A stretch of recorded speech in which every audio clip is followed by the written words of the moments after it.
Hey, folks, welcome to According to Sam. This is episode 196. And thank you guys for watching. Hope you've had a good week so far. We're going to get back into talking about Ukraine in this podcast. I just have a little more to share with you guys about Ukraine. And, the reason that I'm explaining and going into this detail about Ukraine and have been for the past few weeks is because I understand history, and I watched how we basically sleepwalked after we were stunned by the 9/11 attacks. We didn't go into Iraq immediately. We went to Afghanistan immediately, but we didn't go into Iraq immediately. And I watched the slow build up to that foreign policy disaster, that war that cost us, if you include contractors, 10,000 American lives. They estimate 1 million Iraqis, cost us $5 trillion. That disaster didn't just spring up. It was a slow move towards that war. And I understand how we got bogged down in Vietnam in the 1960s, that it was a slow move to that long, costly war.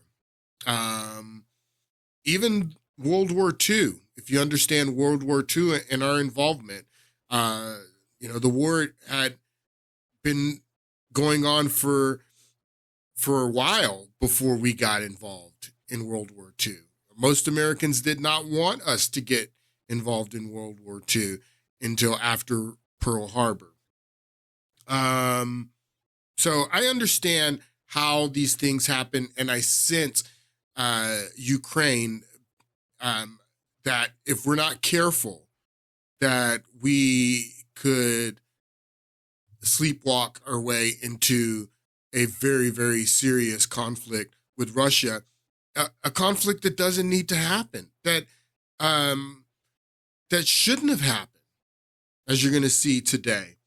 And the most important tool in war is the war propaganda, because the reason that the Vietnam War, people don't really understand this, but that's why they went to a all volunteer army, because they knew that they would not be able to execute the war and get the public approval of the war if anybody's children could be drafted to go out to the war.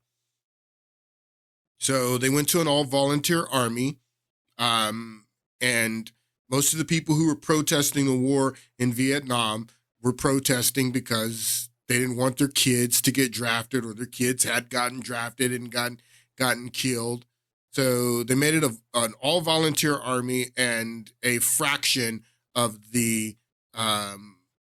population has been fighting all of these wars over the last 20 years. A small minority, while the rest of Americans have just been living it up like there's no war going on at all. Very,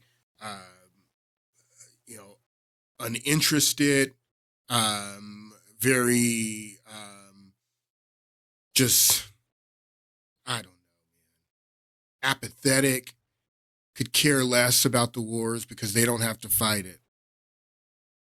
And now we're having huge recruitment problems in the all-volunteer army. And the draft, bringing back the draft, is on the table, absolutely on the table, especially if we get into a major conflict with Russia. It's stupid. That's why I'm speaking out against it. That's why I've been going into this detail about the war in Ukraine, and we have serious problems here at home. Let's start here at home. What's going on here in the United States of America right now And then we'll go and get into Ukraine. But what is happening in the United States of America right now? Well, this is happening. This is your debt. We hit 34 trillion in our national debt in early January. And if you remember, just last week, we went over this chart, how fast we're adding $1 trillion to the national debt. And the guy who posted this chart said every 90 to 120 days. And just as he said, we hit 34 trillion in January, early January. Here we are in March. We're basically 400 billion away from 35 trillion, which will probably hit within the 90 to 120 day mark. This is your border. This happened in El Paso yesterday. That's your border.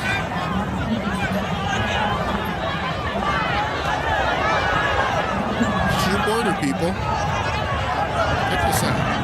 If you haven't seen it, everyone's seen it.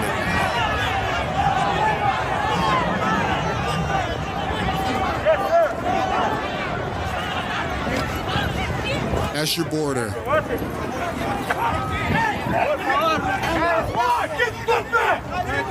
right, so that's your border. This is your debt. This is your border. And this is your Congress today. They passed a spending package worth 1.2 trillion. It doesn't even include all 14 appropriations. Now, if you remember, we're already almost in May. Last May, Kevin McCarthy, who was then the Speaker of the House, went into the Oval Office with just he and Joe Biden, and Joe Biden took him to the woodshed on a budget deal that was supposed to get all 14 appropriations done before the end of the fiscal year, the government's fiscal year, which is October, is when so this new spending bill goes until October as well. So the one they did last May with Kevin McCarthy went until October, and they were supposed to get all 14 appropriations. There was also a provision in that deal that Kevin McCarthy made that if they didn't get all 14 appropriations done by the end of the fiscal year, that there would be a 1% cut in the discretionary programs, the social programs, and a 1% cut to the military. So that never went into effect because Kevin McCarthy was vacated, and then Speaker Johnson comes in and he does a continuing resolution, a CR. And then they did, I think they maybe did another CR, and then the clock was ticking this time. So they just did a deal for $1.2 trillion. Doesn't include the military, doesn't include Homeland Security. They talk about it all here in this clip. Take a listen. The breaking news on Capitol Hill: the House has just passed that $1.2 trillion spending bill, a key vote as lawmakers race to avoid a partial government shutdown. The package keeps about 3/4 of the federal government operating through September. The bill now goes to the Senate, which has not yet scheduled a vote, and then it would head to President Biden. But several key agencies will have to suspend non-essential operations unless both the House and the Senate approve this 1,000-page bill, and President Biden signs it by midnight. The affected agencies include the Pentagon and the Department of Homeland Security. Although the measure had bipartisan support, members of the far-right Freedom Caucus blasted the measure during a floor debate this morning and tried to keep it from advancing to the Senate. But as we know now, it will, in fact, advance. Congressional correspondent Nathaniel Reed on Capitol Hill. Political correspondent Stephanie Liebergen is at the White House. Nate, your reaction to this? Yeah, this got through by the skin of its teeth. This was an incredibly narrow margin. It might sound like a wide margin given that roughly 280 supporters voted in favor of this, 132 voted against it. That sounds like a wide margin, but they needed 2/3 support for this bill to pass. So more, look here. So more Republicans voted against this than voted for it. So Speaker Johnson got this deal done with more Democrats votes. So he did it with the Democrats. And this is a huge problem because this was the election that we had last year, the House elections. And I don't know if you can see this. Let me expand this because I want you to see this. No, I can't. Anyway, this was the popular vote in the race for the House of Representatives, and Republicans won the popular vote by 3 million votes in the House of Representatives. We just learned that Mike Gallagher from Wisconsin is retiring. That's going to give Republicans a 1-seat majority in the House of Representatives, and they won the popular vote for the House of Representatives by 3 million votes. So there's no wonder that, Johnson's in a position where he has to get these Democrats on board because the members of the Freedom Caucus were, and it wasn't only the members of the Freedom Caucus. You already have 146 nays here. Most of the people who voted against it were Republicans. So it's not just the Freedom Caucus. But so why did these Republicans have such a big problem with this spending package? Well, just as Kevin McCarthy there was a motion for him to vacate after he got taken to the woodshed by Joe Biden last May. Now Marjorie Taylor Greene has entered a motion for Speaker Johnson to vacate now because of this deal on this budget. And she explains why so many Republicans were against this bill. Take a listen. We have some breaking news now on Capitol Hill. That is Representative Marjorie Taylor Greene, who has officially filed a motion to vacate the speaker. There's a 1-member motion to vacate that would seek to oust current House Speaker Mike Johnson. Let's listen in as she explains her rationale. All week long, do not break the 72-hour rule. He heard from all of us. He heard from all of us all week long. Allow us to introduce amendments. Allow us to do our jobs. Allow us to represent the districts that voted for us and sent us here. We want a secure border. And the Senate proposal of legalizing 5,000 people coming across the border every day is not securing the border. And this is giving up every point of leverage we have. Also, forcing Republicans to vote on full-term abortion funding in order to fund our military is a complete betrayal of all of our values. And our voters don't want us to be doing that. What is the process of finding a new speaker? That's just a little bit of the rationale. I don't have time to play. I wish I had the clip from Chip Roy set up because what Johnson could have done was just do another continuing resolution until May, and then that provision would have kicked in that I was just telling you about, where there would have been a 1% cut in social programs and in military programs. That's part of the provision that McCarthy had made last May. People, so this is your debt. This is your border. That's your border. And then this is Steny Hoyer, Democrat Senator Steny Hoyer, on the floor of the Senate this week, and this is his concern. Take a listen. Speaker, I ask unanimous consent to advise and extend my remarks. Time is wasting. Time is running out. We are sleeping while Ukraine is burning. The victim of an international criminal.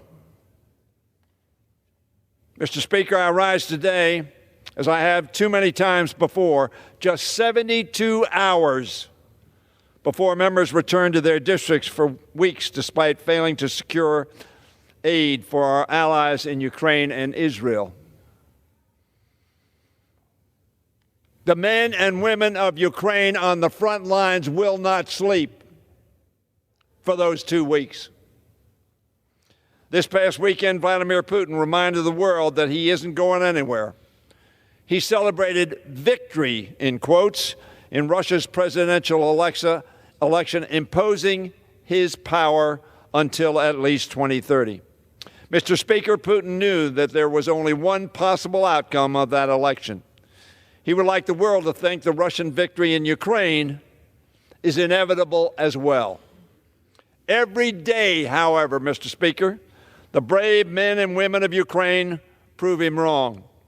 Our NATO allies who continue to supply Ukraine with vital military assistance prove him wrong. Now, this House, this week, in the next 72 hours, needs to stand up and give Ukraine the aid they desperately need. Just wow. Just wow. It's all you could say. It's all you could say is that this is our debt. This is our border. This is our budget. 1.2 trillion. That just goes until September. We got huge issues in this country, people. Huge issues.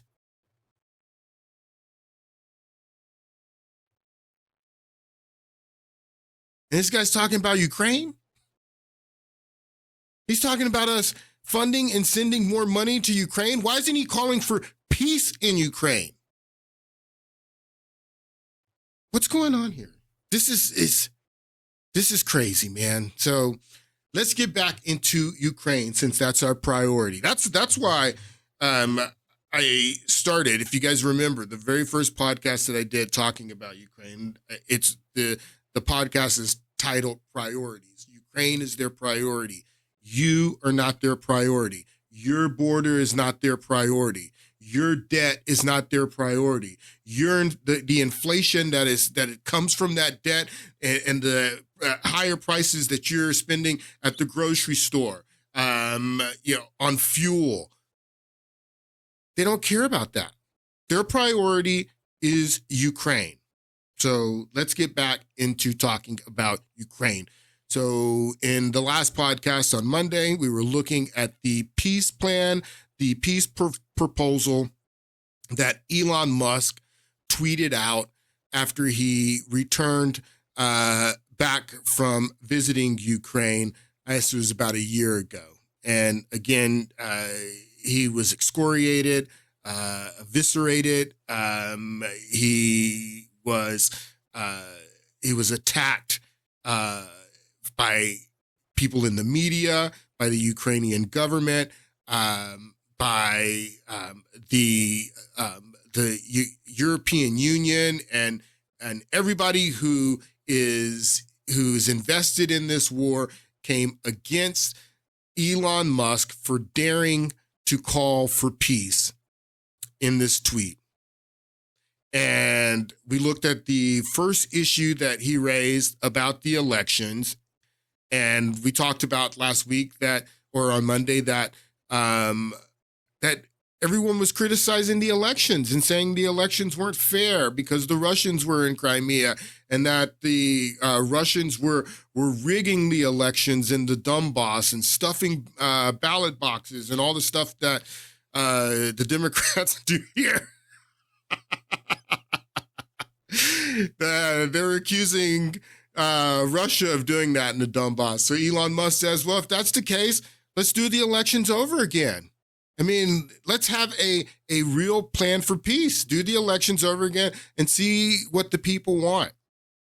And I explained to you that the people wanted to separate from Ukraine. They did not trust Ukraine. And the reason they didn't trust Ukraine is because Ukraine had been acting so hostile to them in many, many ways.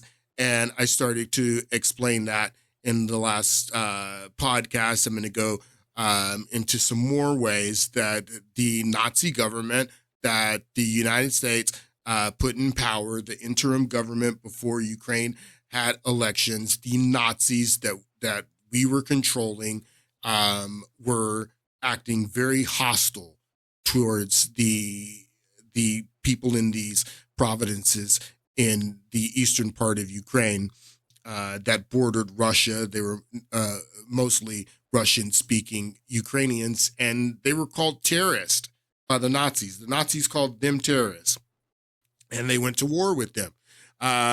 So the elections in Crimea were the first. Crimea, and that's what I was explaining in the last podcast, that Crimea moved quickly after the coup.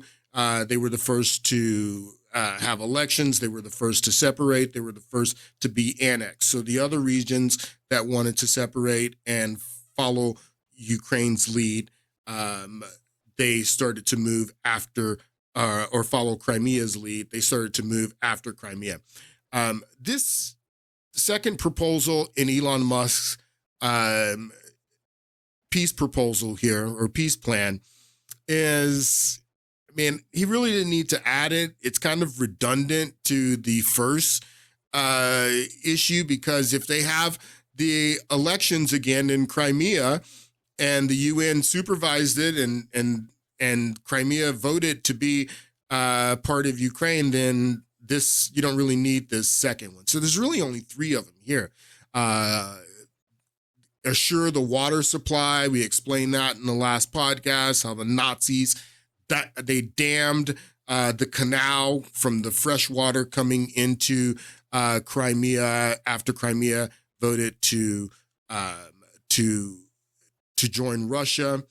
These are people that are trying to fight to repatriate these people in Crimea, but you're cutting off water and making them suffer. These are the kind of hostile moves that these Nazis were making, and why these people wanted to separate.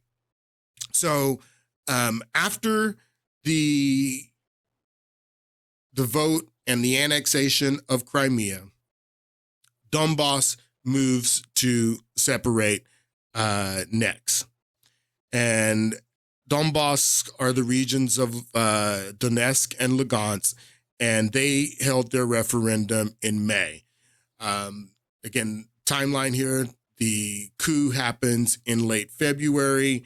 In late March, Crimea votes to separate and is annexed late March.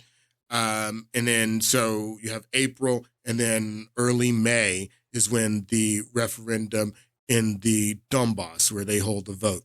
This is a clip about the referendum in the Donbass. Take a listen. This is the man who would be leader of a new republic in the east of Ukraine, the Donetsk People's Republic. Oh yeah, and that's what they that's what they called it. They called it the Donetsk People's Republic after, and I think they had a Lugansk People's Republic as well. They called themselves a republic after they voted for their independence. Borders redrawn in marker pen, huge chunks of the south and eastern Ukraine enveloped by Russia. They were trying to tell us that Russia is the occupier, but we know it's not like that. We are one people, and the borders should be open. They're already sufficiently open in the rest of Europe, and I think in the nearest future there will be some kind of union here. And outside his office in the occupied local administration building in Donetsk, the few people milling about among armed men in balaclavas were pleased with the referendum result. The newly formed republic will be built as a free republic, free from the Kiev junta. We want to be under Putin's power. We want to join and live together because our children keep dying. So you see, the people, many of the people wanted to be joined with Russia. They wanted to separate again. So the Nazi government coming in and trying to repatriate them and going to war with them, you're going to see they just wanted to dehumanize these people, and they did dehumanize these people, as you're going to see. By pro-Russian fighters, blockaded by forces loyal to Kiev, the idea of separation has taken root amid the violence. So listen to that part. The idea of separation has taken root amongst the violence. All right, now just hold on to that. I'm going to show you something. Fighters blockaded by forces loyal to Kiev, the idea of separation has taken root amid the violence. So the idea of separation has taken root amidst the violence. So what he's talking about there when he's saying that is that at first, after the coup, the people of Donetsk and Lugansk, they didn't necessarily want to separate right after the coup. The coup isn't what made them want to separate. It was the violence after the coup that made them want to separate. Take a look at this. This says, while early polls in April reported that supporters of independence were a small minority, just like I was explaining to you about when we got involved in World War II. If you would have taken polls before Pearl Harbor, 90% of Americans didn't want us to get involved in World War II. After Pearl Harbor, those numbers flipped. That Pearl Harbor made Americans want us to get into the war. So this is this Wikipedia page, and this is the source right here from the LA Times. While early polls in April, this is in April, they don't have the referendum until May. While early polls in April reported that supporters of independence were a small minority, the LA Times reported that the later violence in Odessa and Mariupol turned many against the Ukrainian transitional government. That it was the violence that turned people in the Donetsk and Lugansk region against the government, and that's why the polls shift, and most people wanted to separate after the violence in Odessa and in Mariupol. In Odessa and Mariupol. I showed you guys what happened in Odessa that made these people turn against the traditional government. I showed you that in the last podcast, a little bit of that. I at least showed you the Odessa massacre, how they burned people alive. And I explained to you how if Crimea wouldn't have moved quickly to bring the Russians in for protection and to separate, that what happened in Odessa would have most certainly happened in Crimea. But what happened in Mariupol?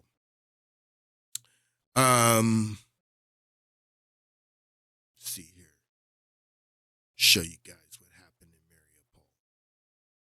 We'll watch this in just a moment. Before we watch what happened in Mariupol, this was the Oscars. And just, I guess it was like 2 weeks ago. And the documentary feature film was this filmmaker that made this movie called 20 Days in Mariupol. And the 20 days that he documents in this movie, and you can watch the movie, it's a PBS movie. You can watch it on YouTube. I thought I had it. Anyway, it's right here. I'll show you here in a moment.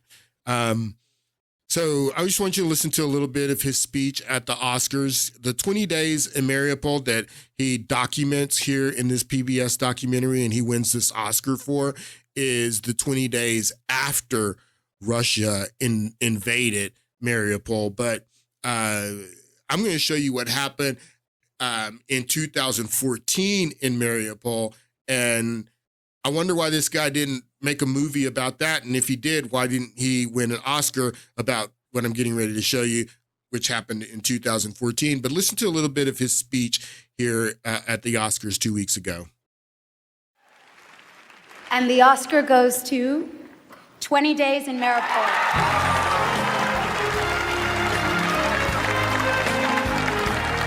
This is the first Oscar win and nomination for Mislav Chernak.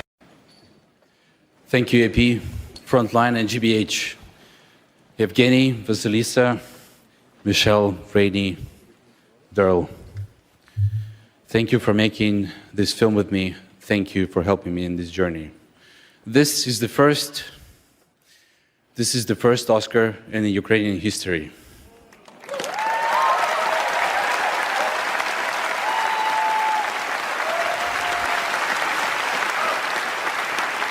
And I'm honored.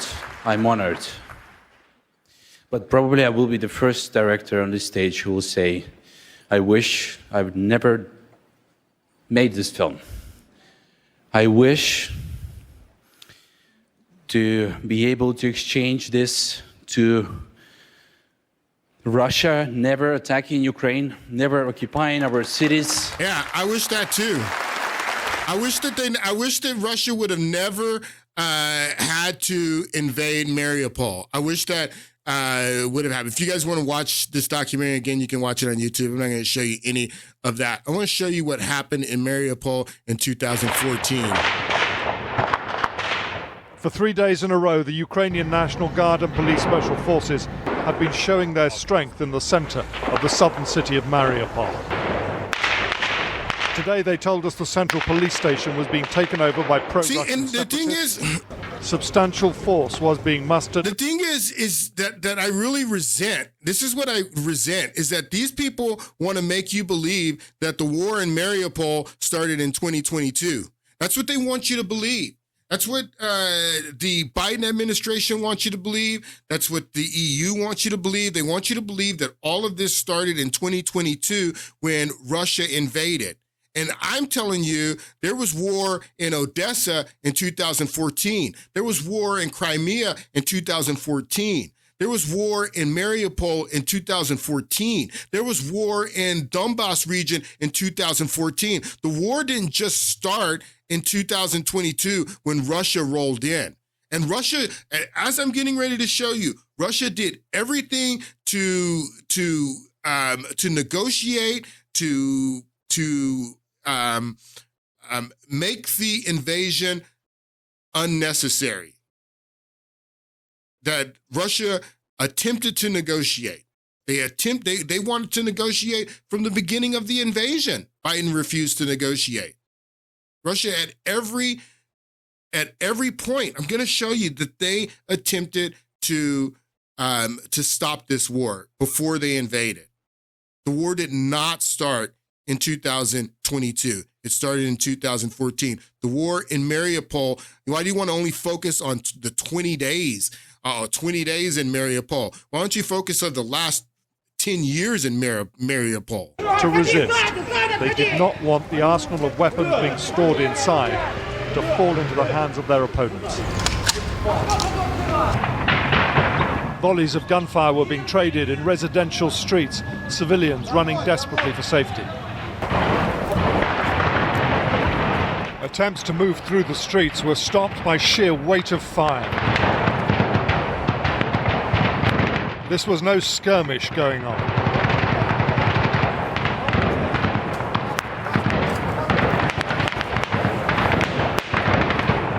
This piece of video shows armoured vehicles and then a soldier firing a rocket-propelled grenade.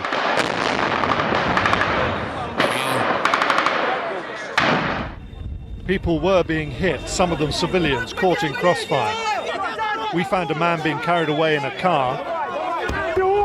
Another man was then hit and wounded just a few meters away. As they help a third victim, the sound you're about to hear was the crack of a bullet passing overhead. Little wonder they ran. All right, so This is 2014 Mariupol. Mariupol is right down here. Let me show you. This is Mariupol. No, where's Mariupol? Right here. This is Mariupol. So it's just south of the Donetsk region, right on the border with Ukraine. With Russia. And that's what happened in 2014. So the violence, going back to this Wikipedia page, while early polls in April's, they did polls in April's after the coup, so the Nazi government is in power and is taking control of the government. The truth of the matter is that a lot of these people didn't like Yanukovych, and they were happy that Yanukovych was gone, and they were hoping that they would get a government that would work with them, that would accept them. They didn't expect to get a Nazi government that would try to outlaw the Russian language and immediately go to war with them. But while early polls in April reported that supporters of independence were a small minority, the LA Times reported that the later violence in Odessa and Mariupol turned many in the Donetsk and Lugansk, the Donbas region, against the Ukrainian traditional government. So they have the referendum in May. I want you to take a look at this clip. This is a little bit about the day that they have the referendum there.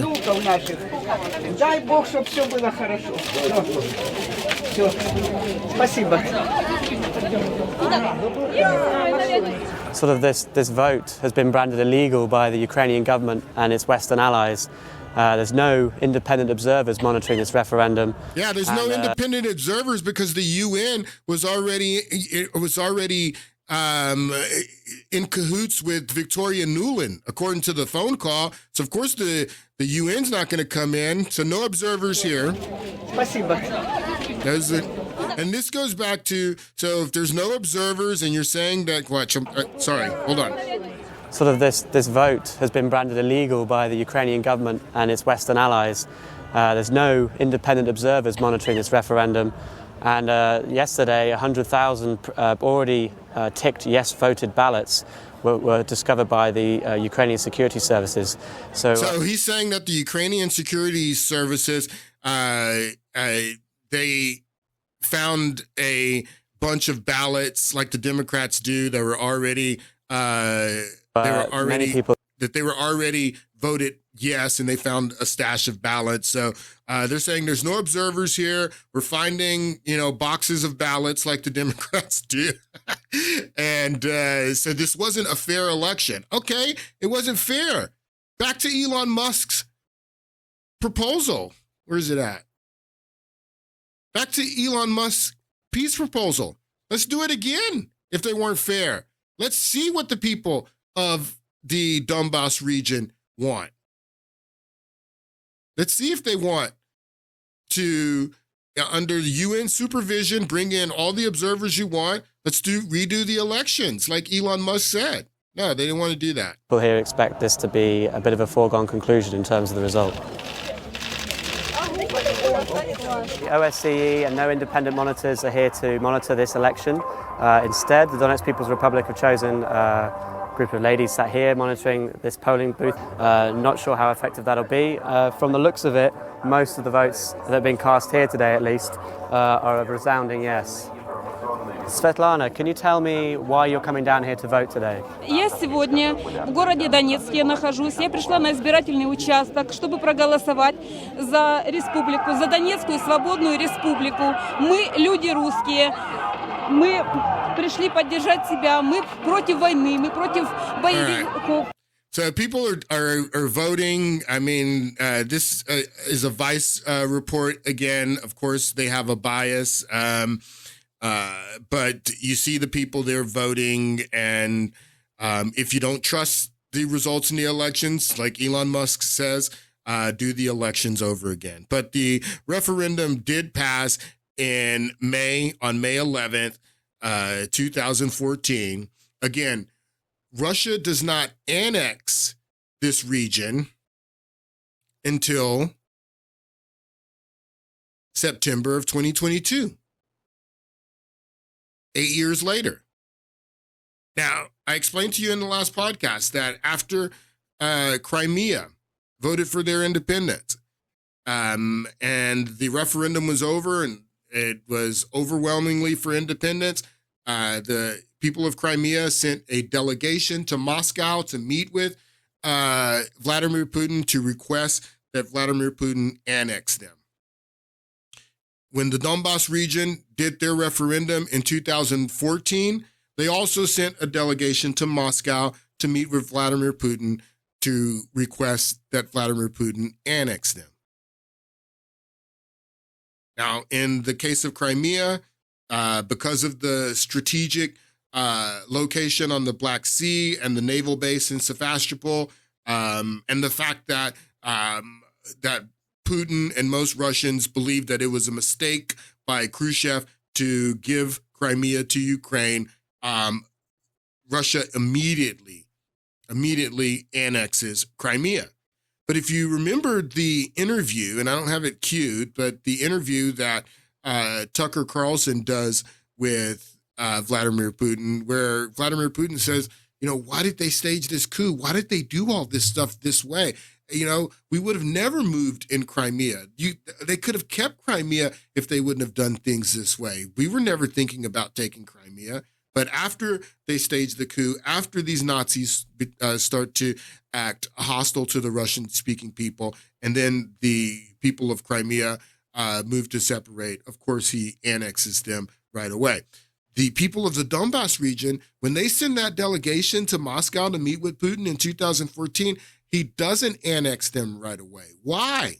Why doesn't he annex them in 2014? Well, back to thinking about Texas.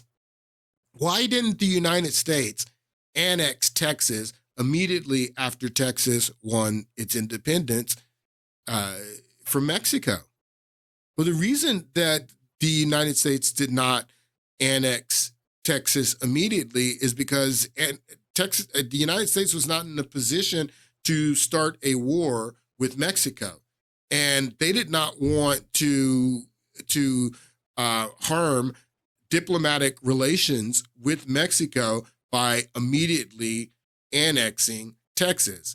And although Russia had annexed Crimea, they did not want to exacerbate the tensions by also annexing the Donbas region, because Vladimir Putin still wanted to negotiate a peaceful settlement. That's what the Minsk agreements were. That the Minsk Accords happened in 2014. Immediately, Russia entered into negotiations with the new government there in Kiev. It was being mediated by France and Germany. Let's look what it says here. The Minsk agreements were a series of international agreements which sought to end the Donbas war fought between armed Russian separatist groups and armed forces of Ukraine that were being armed by the United States, or the CIA. So let me just say that, not the United States, CIA. They were not being armed overboard, but underboard, with Russia regular forces playing a central part. But check out this Wikipedia page. It doesn't talk about the Central Intelligence playing a central part as well. The first, known as the Minsk Protocols, was drafted in 2014 by the Trilateral Contact Group of Ukraine, consisting of Ukraine, Russia, and the Organization of Security and Cooperation in Europe, with the mediation by the leaders of France and Germany. So France and Germany put this all together. Immediately, Russia starts to negotiate and tried to negotiate peace. Not only peace in the Donbass and a ceasefire, but also negotiating to get this water returned to Crimea. I showed you in the last podcast the clip of the guy from Crimea saying that we're willing to pay. We've drawn up agreements. Well, this was also being negotiated in Minsk, that we're willing to pay you for the water, just remove the dam. We want to stop the war. How can we stop the war? Russia starts to negotiate immediately in the Minsk Accords, the Minsk Protocol. So that is why Russia did not want to annex the Donbass region immediately, because it would have ruined the negotiations. Says here, after the extensive talks in Minsk, Belarus, an agreement was signed on the 5th of September 2014 by representatives of the Trilateral Contact Group, and without recognition of their status by then leaders of the self-proclaimed Donetsk People's Republic and Lugansk People's Republic. This agreement followed multiple previous attempts to stop the fighting in the region and aimed to implement an immediate ceasefire. So Russia's negotiating on behalf of these people. When the delegation comes from Donbass to ask for annexation, Russia tells them, no, we're not going to annex you, but we're going to support you in your fight for independence, and we're going to give you weapons and train you. We're even going to send some fighters to fight with you, but we're not going to annex you. And then we're going to go and attempt to negotiate a peaceful settlement. So that's what Russia is doing immediately. I don't see the Obama administration in this. I don't see Obama trying to negotiate peace at all. I see the Obama administration attempting to escalate the war more. And then when Trump comes in 2016, like I told you, that's what Russiagate and everything was about, to tie his hands to force him to also to act hostile towards these people and support the government. By that time, I don't think Trump was really even aware of all this stuff and what was going on there. By that time, they had elections. Poroshenko was, fairly elected. I think that, and then Zelensky had just gotten elected at the same time that Trump was coming in. Anyway, so like I was telling you, I've told you, is that the election of Poroshenko legitimized the coup d'etat. So they had to get that election going as soon as possible, which they did. Let's read here a little bit more about the Minsk agreements, because the first Minsk agreement that they had signed in September of 2014 failed. It says right here, the agreement failed to stop the fighting. So even though we're negotiating this peace agreement and a ceasefire, the fighting doesn't stop. And it was thus followed up by a revised agreement, and that's called the Minsk II agreements, which was signed on the 12th of February 2015. This agreement consisted of a package of measures, including a ceasefire, a withdrawal of heavy weapons from the front line, and release of prisoners. So Minsk II failed as well, essentially. And there's a reason why Minsk failed. And the reason why it failed is because I can't believe this happened, that this woman said this, told us why Minsk failed. But the chancellor of Germany, who was negotiating the Minsk agreements at that time, was Angela Merkel.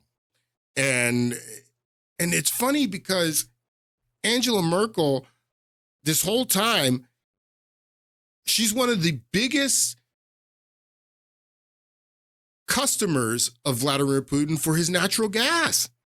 She's the biggest customer for his natural gas at this time, where all this is going on. So she's negotiating in Minsk and trying to, reach this peaceful settlement,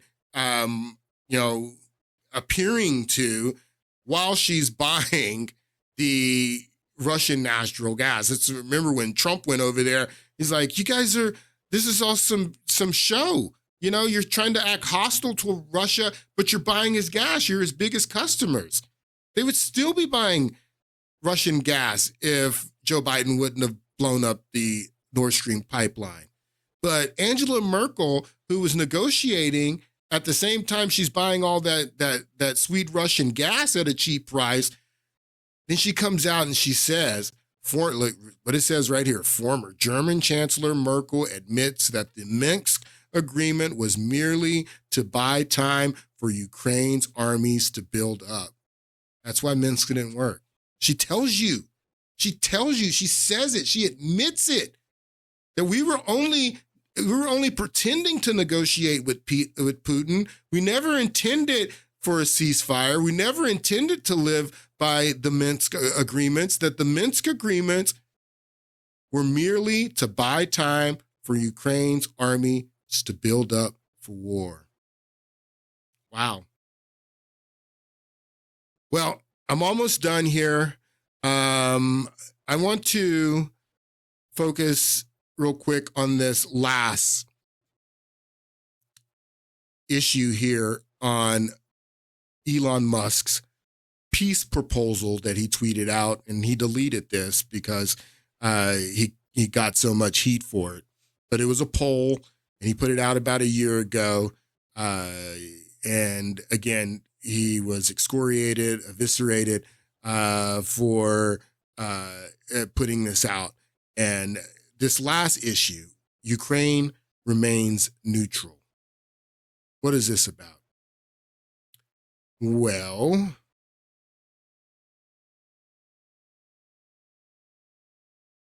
take a listen to this clip. This is what Ukraine remains neutral is about. First things first, what is NATO? The North Atlantic Treaty Organization, a security alliance between North America and Europe. It was formed after the Second World War. The goal, they say, was to protect democratic freedom. On the 4th of April 1949, the North Atlantic Treaty was signed. This treaty was simply an anti-Soviet accord aimed at countering any future aggression by the USSR. Anti-Soviet, not anti-Russia, anti-Soviet. It established a new balance of power in Europe. It promised all members collective security. That's a core principle laid out in Article 5 of the NATO Treaty. It obliges member states to protect each other in case of a war. It says an armed attack against one ally will be an attack on all allies, meaning if one NATO nation is attacked, all NATO nations will retaliate. This allowed NATO members to pool and share their military resources. They built efficient defense capabilities, but there was more to NATO than just defense. It was an alliance of liberal countries, an engine of democratization that was supposed to promote common values and interests, also push back against the rise of communism.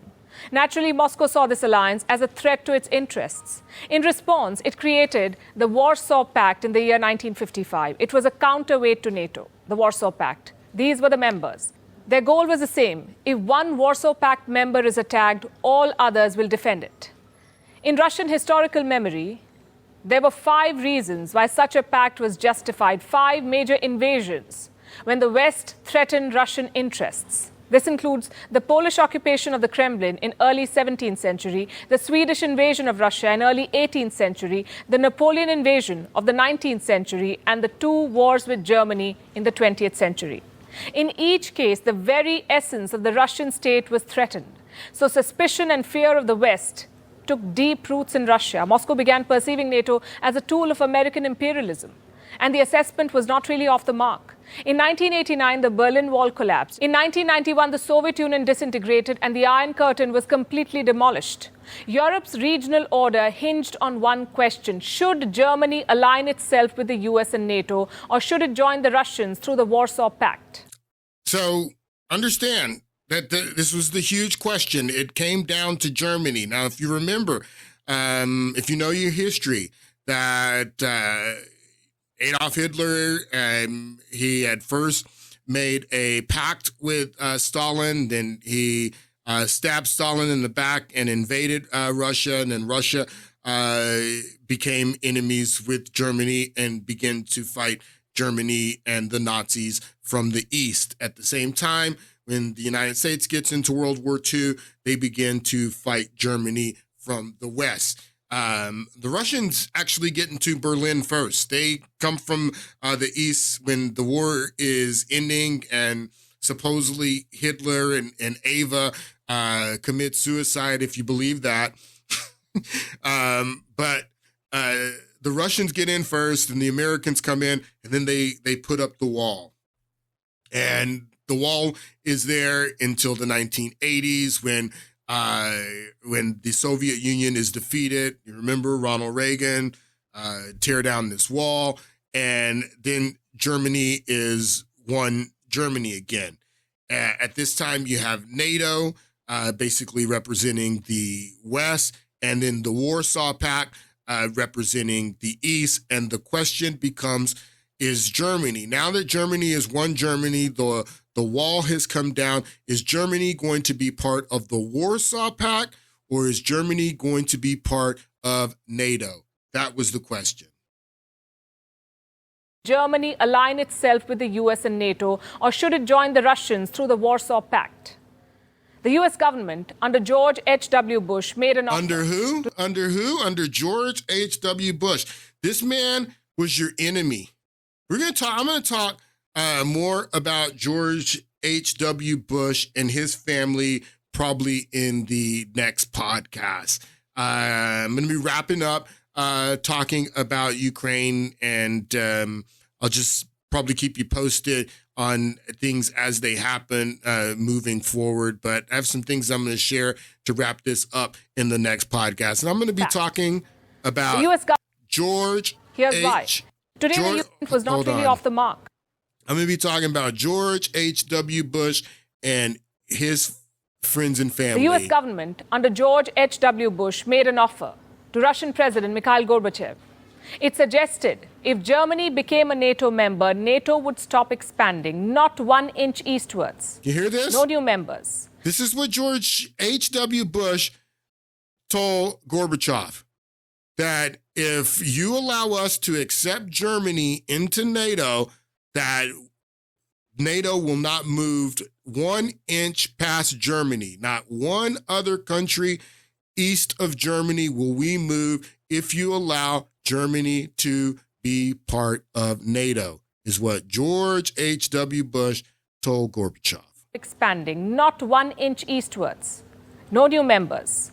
Today, the US says it made no such promise, that no such deal was ever struck, but hundreds of memos, meeting minutes, and transcripts from US archives indicate otherwise. Listen to what she's saying, that the United States now says that, we never made that deal.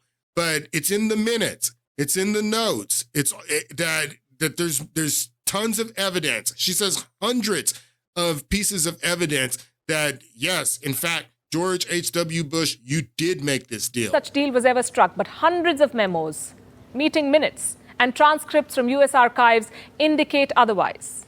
Nevertheless, Moscow bought the offer. It demolished the Warsaw Pact in the hope that the West would follow suit, that NATO too would be dissolved. But that never happened. NATO refused to cease operations. And to add insult to injury, they kept the door for membership open. Russia saw it as a stab in the back, and NATO kept pushing the dagger deeper. Look at this map.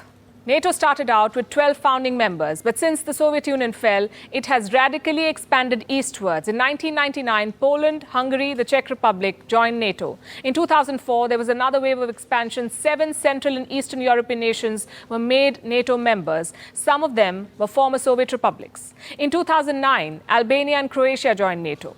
And the most recent entries were Montenegro and North Macedonia, both situated in Russia's backyard. It does actually not the end most there. recent entry, because this report was done before Sweden just joined recently. So, this is what's going on. As of 2021, NATO officially recognized 3 more aspiring members: Bosnia and Herzegovina, Georgia, and Ukraine. Last we checked, NATO was also in talks with Sweden, Finland, and Serbia for membership. So to put it simply... So they've already accepted Sweden. Ukraine is not a member, and that is what Elon Musk is talking about in this final issue here of his peace proposal, that Ukraine remains neutral. And And they didn't like this. They didn't like any of this. So they didn't want to negotiate a peace agreement really in Minsk. According to Angela Merkel, that was all a ploy to build up their arms against Russia. And just like the Nazi government in 2014 began to behave very hostile with the Russian-speaking people in eastern part of Ukraine and basically driving them into the hands of Russia, the West is acting very hostile towards Russia and has been for a long period of time. We're on the verge of something very, very dark if we do not turn and force our leaders to negotiate peace. Not another dime for war. There shouldn't be another dime giving to Ukraine for war. We should be not only demanding that there is peace negotiations, we should be encouraging, we should be mediating it and facilitating a peace talk between the Ukrainian government and Russia to bring this war to an end. Nothing more than that should be acceptable. And I won't accept any more than that. I don't think that they should, and especially when you're looking at our debt, especially when you're looking at our debt and our border and our budget.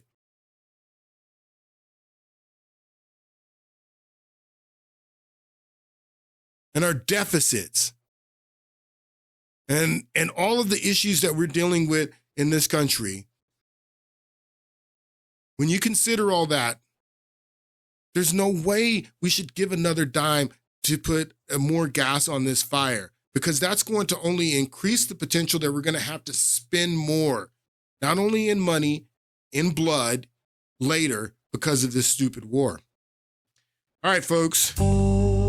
I will be back on Monday, and like I said, I have a few more things that I want to talk about with Ukraine and what's really going on, and should wrap that up, and then we'll see you guys next week. I hope you have a great weekend.